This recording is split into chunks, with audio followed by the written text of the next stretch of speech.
welcome.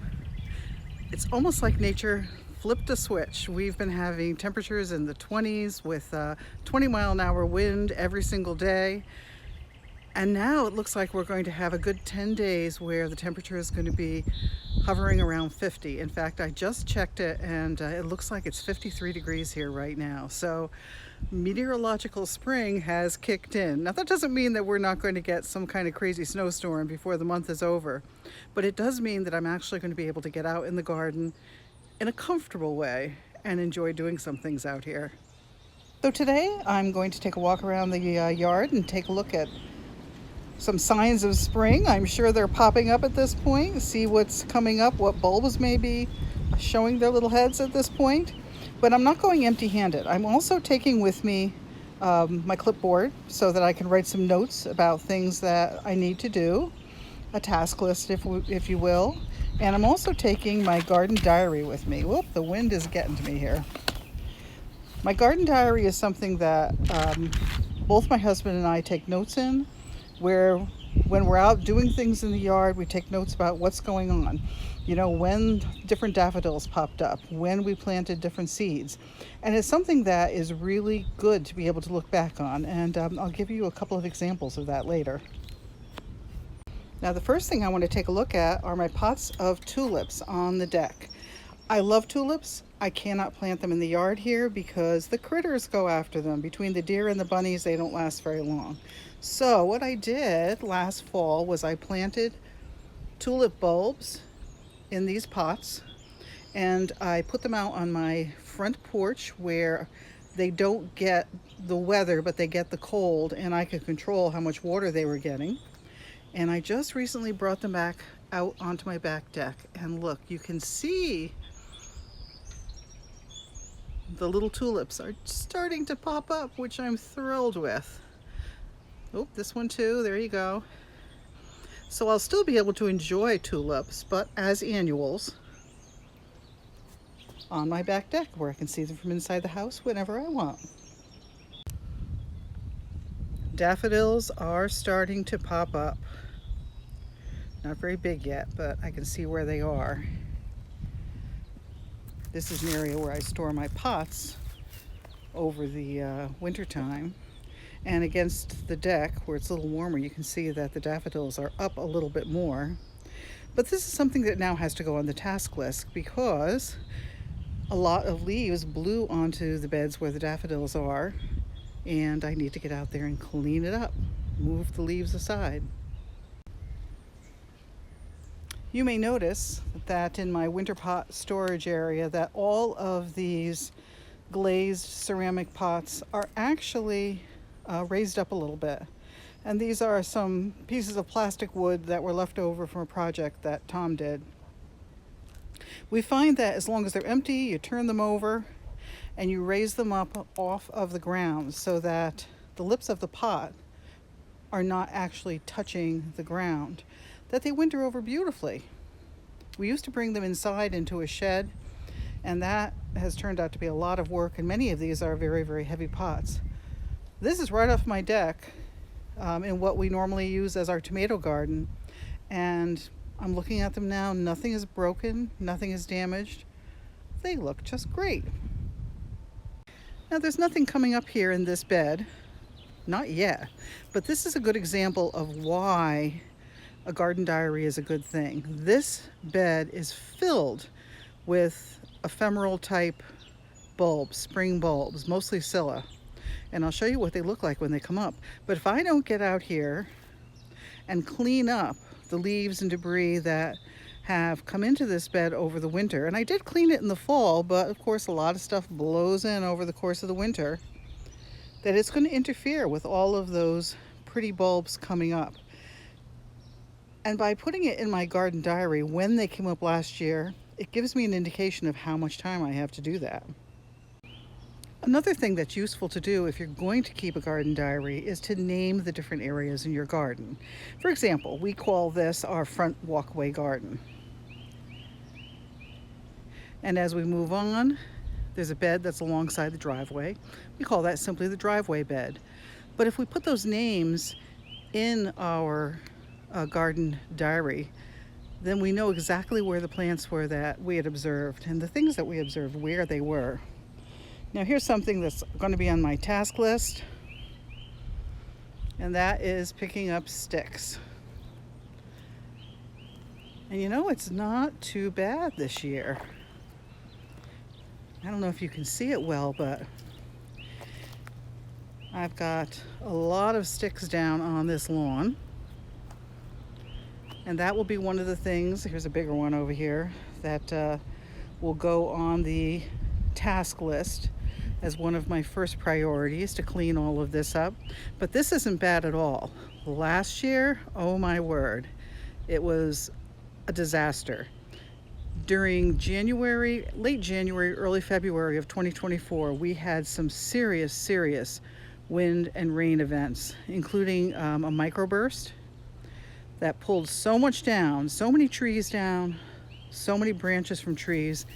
It was unbelievable. Here, let me show you what that looked like.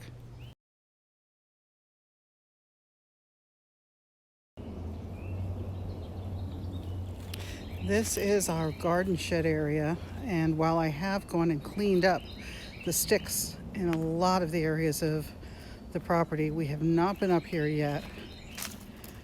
And as you can see, we are going to have a massive job.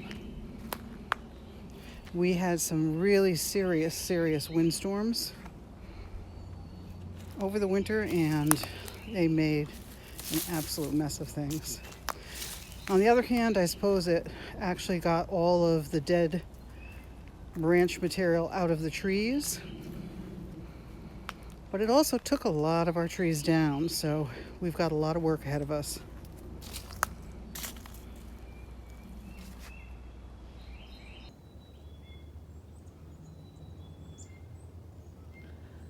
Of course, some sticks are bigger than others.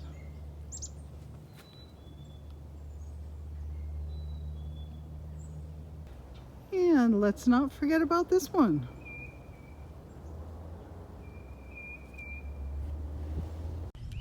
Oh, we have some nice snowdrops that are popping up. These are the very small variety. We've got some larger ones planted as well. And this is in our driveway bed. And besides several patches of snowdrops, I can see that our hyacinths are starting to come up. Very nice to see. Another item for the task list is cutting down grasses. Now this is Japanese forest grass, or Conocloa grass.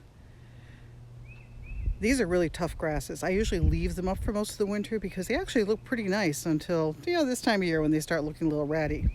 But you really do want to get them all cut down before they start growing, which means usually having that task done by the end of March. The hellebores in various parts of the garden survive the winter quite well.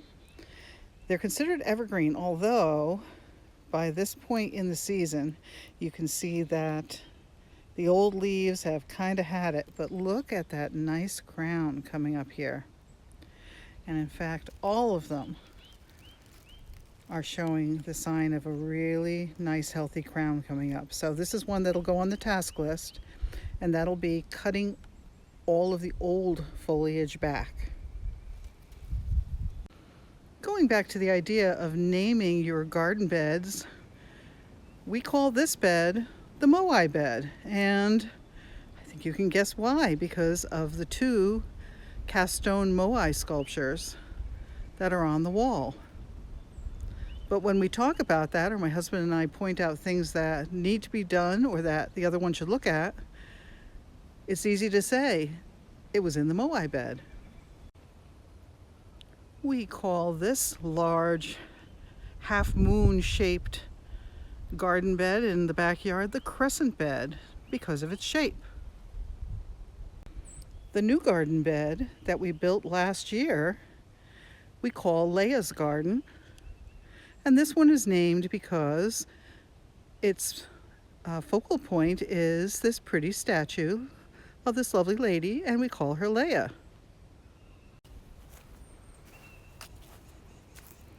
Now, butterfly bushes can be really temperamental over the winter. They can die all the way back to the ground if it's a little too cold. But I have to say that these Pugster blue butterfly bushes that we put in last year are looking great.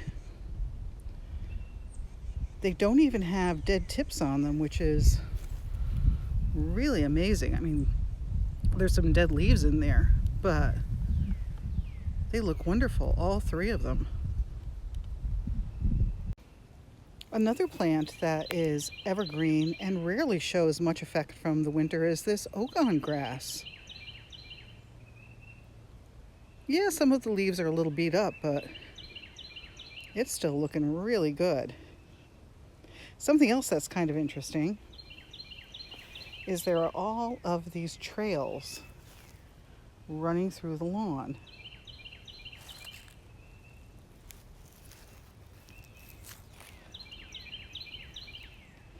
They're just the size to have been a mouse trail.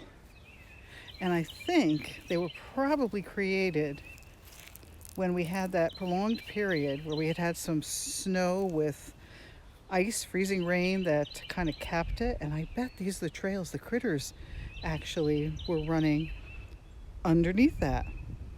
And they all seem to head kind of toward where my bird feeders are. And check out these Shasta daisies. Look at all the nice green growth at the bottom already, even though we've been having all these freezing temperatures. What a nice, tough plant.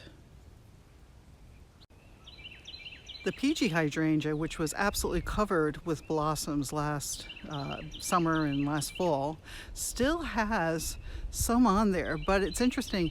I don't have to go and clip these off because they fall off on their own. And you can see a big pile of them at the base of the tree where the blossoms have just been kind of falling off on their own, and as the new growth comes out, it'll push these right off. This year's foxglove crop made it through the winter just fine. These are the plants that started growing last season, and foxglove, of course, is a biennial. These are the ones, for the most part, that I can expect to be blooming this spring. More sticks to pick up. And it looks like somewhere along the way, one of my little piggies fell over. Could have been a passing deer, or it just could have been that the ground was unstable. But things are looking pretty good. Lakothaway looks great. The rhododendron has nice big buds on it. So I'll be looking forward to seeing those. And here is more Japanese forest grass that needs to be cut back. Again, things for the task list. As I come into the woods walk, oops, more branches down.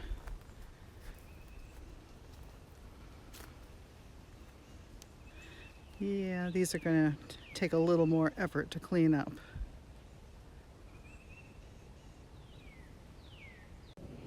The Christmas fern along the woods walk is still looking nice and bright green. This is considered an evergreen type of fern.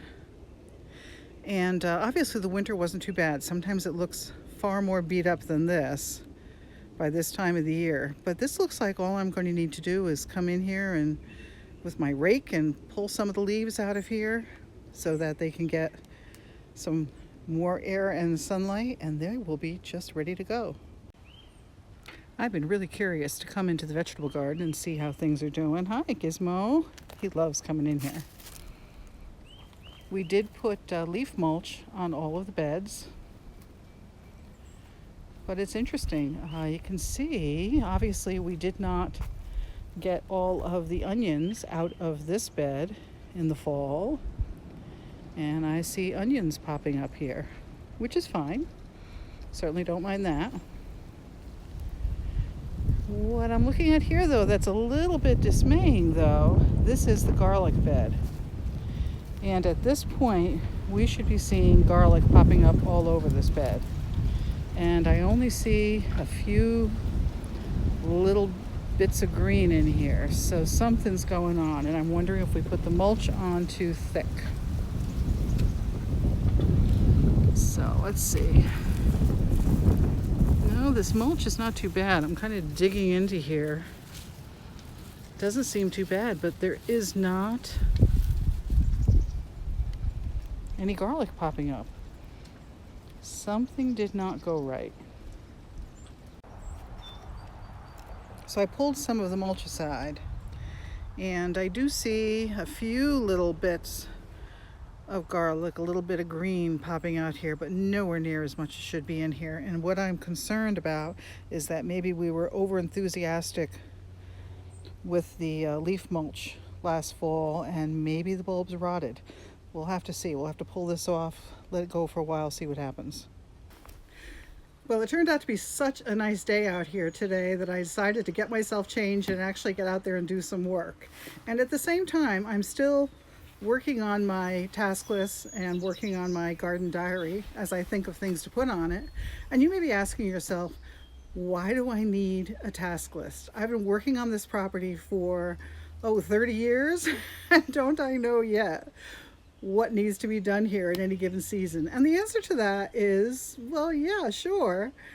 But I also have experience in project management, and that has taught me that having a list of things to do means that you won't forget the little things. It also is a place to write down observations for improvements, things that you would like to get done, that you can look back on in the future. So it's very valuable in that regard. And it's so satisfying to be crossing tasks off the list as you get them done, and you can really see what you've accomplished. I highly recommend that. I decided to pick up sticks in the front yard, and I got myself a bucket full, but it is nowhere near what I was picking up even out in this part of the yard last year, as I showed you. But this is one task that I'll get to knock off of my list, cross off for now, and unless we have another big storm, hopefully there won't be much more to repeat. I took a little time to clean all the leaves out of the daffodils along the deck, which will help them in the long run. And it kind of makes me wonder if I need to do a little bit of digging up and thinning out of these daffodils. And it's interesting how some have grown away from the deck. So it looks like this may be generating another task on the list. Another comment that I'll make about keeping a garden diary. I always make sure that in the far, margin, I always write down not just the date, but I write down what the weather is so that we know when things are happening, why they might be happening. I'll write down, was it sunny? Was it rainy? Are we going through a period of drought? Is it unseasonably cold or unseasonably warm? And those kinds of things can help you figure out what happened with the plants that you're seeing. So it's a valuable thing. But as opposed to a task list that you're going to be throwing in recycling after you've crossed everything out on it, your garden diary is a memory. It's a place to put memories of your garden. And you'll be looking back at this, a year from now, maybe even 2 years from now, if you're good about keeping it up, and noticing different things, noticing the changes that have happened in the garden. It'll also help you to decide when to do some things, like when did you plant your snow peas last year, and did it turn out to be a good time frame? Did they work out all right? Was the weather the same as this year? Or maybe this year is much more unreasonably cold and you decide that you're going to hold off, but it gives you some justification for doing that. Again, a memory book and something to show what you've accomplished over time. I hope you enjoyed your time in the garden with me today and that I gave you some ideas and tips that you can use. And I look forward to seeing you again next time on Gardening Genes. In the meantime, I hope you get out in that garden and enjoy this lovely weather and have a fabulous day. Bye-bye for now.